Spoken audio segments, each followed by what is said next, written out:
அதாவது கடன் கொடுத்த ராஜா வந்து என்ன பண்றாருன்னா, யார் கடன் வாங்கியிருக்கிறான்னு சொல்லி பார்த்து அவனை அழைத்து கணக்கு பார்க்க தொடங்கின போது 10,000 தாளந்து கடன் பட்டவன் ஒருவன் அவனுக்கு முன்பாக கொண்டு வந்தார்கள்.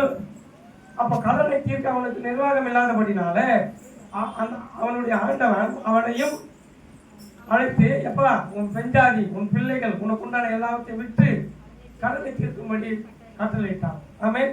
அதுக்கு அந்த ஊழியக்காரன் என்ன சொல்றான் வாசிங்க. அப்பொழுது அந்த ஊழியக்காரன் தாழ விழுந்து வணங்கி, ஆண்டவனே என்னிடத்தில் பொறுமையாயிரும், எல்லாவற்றையும் உனக்கு நான் கொடுத்து இருக்கிறேன்னு சொல்லி கெஞ்சுறான். தாழ்மையோடு கூட பணிச்சு கேட்கிறான். கேட்கும்போது அந்த எஜமான் என்ன பண்றாரு வாசிய. அந்த ஊழியக்காரனுடைய ஆண்டவன் மனமிறங்கி அவனை விடுதலை பண்ணி கடனையும் அவனுக்கு மன்னித்து விட்டார். கரங்களை தட்டி அல்லேலூயா. அப்ப என்ன அர்த்தம்னா, ஊழியக்காரன் மனமிறங்கி, அப்பா நீ கவலைப்படாத, சரி இந்த மாதிரி தாழ விழுந்து நீ கேட்கறதுனால நீ ரொம்ப ஃபீல் பண்ணாத, நீ இனிமேல் எனக்கு கடனே கொடுக்க தேவையில்லை, நீ பார்த்து ஃப்ரீயா ரிலாக்ஸா வேலையை பாரு அப்படின்னு சொல்லி சொல்றாரு. எவ்வளவு பெரிய ஒரு சந்தோஷமான ஒரு விஷயம், எவ்வளவு பெரிய ஒரு இதயத்துக்கு ஒரு சமாதானமான ஒரு விஷயம். ஆமே. அப்போ இவன் வந்து தாளந்து எத்தனை தாளந்து வாங்கினா 10,000 தாளந்து வாங்கியிருக்கிறான். 10,000 தாளந்து வாங்கினவன அந்த எஜமான் இரக்கம் பாராட்டி மனமிறங்கி மன்னிச்சிட்டாரு. ஆமே.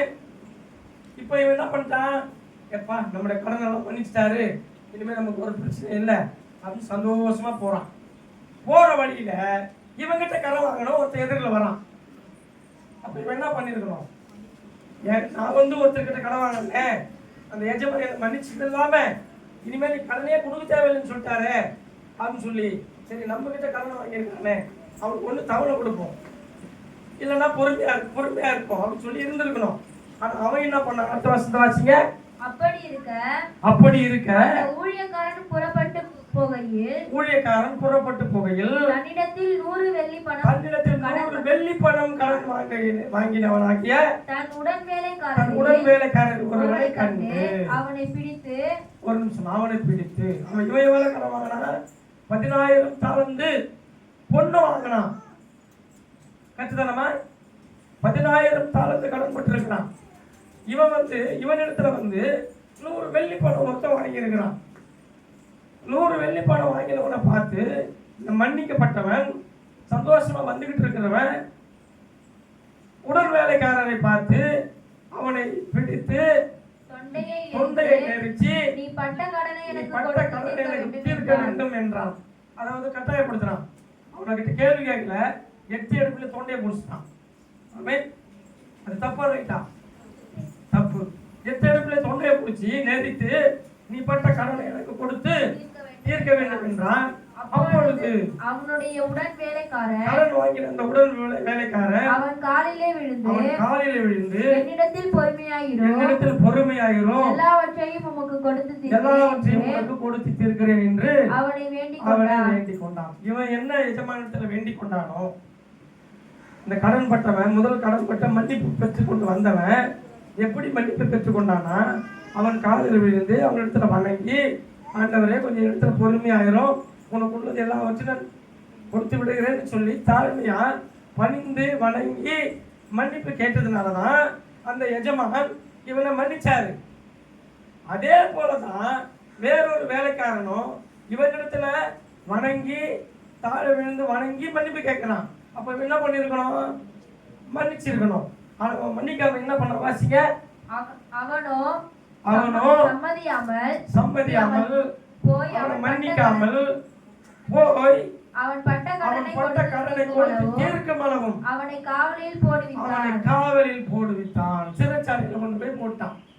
ஏன்னா இவன் மன்னிக்கல. இவனை ஒருத்தர் மன்னிச்சாரு. இவன் கடன்பட்டவனா இருந்தான். இவனோட கடனையும் மன்னிச்சு அவனுக்கு இறக்கம் பாராட்டி, நீ இனிமே கடனையே கொடுக்க தேவையில்லைன்னு சொல்லி ஒரு பெரிய ஒரு மன இறக்கம் வந்து மன்னிச்சு விட்டாரு. மன்னிக்கப்பட்டு சந்தோஷமா வந்து கொண்டிருக்கிறவன் தன்னிடத்துல கடன் வாங்கினவன சிறைச்சாலையில போட்டான். அப்ப என்ன ஆச்சுன்னா, ஒருத்தர் மன்னிச்சாரு, நீ இன்னொருத்தர் மன்னிக்காம தண்டனை கொடுத்துட்டான். அதுக்கப்புறம் என்ன ஆச்சுன்னா, தொடர்ந்து வாசிங்க. நடந்ததை அவனுடைய உடன் நடந்ததை அவனுடைய உடன் வேலைக்காரர் கண்டு மிகவும் துக்கப்பட்டு ஆண்டவரிடத்தில் வந்து நடந்ததை எல்லாம் அறிவித்தார்கள். அதாவது பாத்தீங்கன்னா, ஆண்டவனே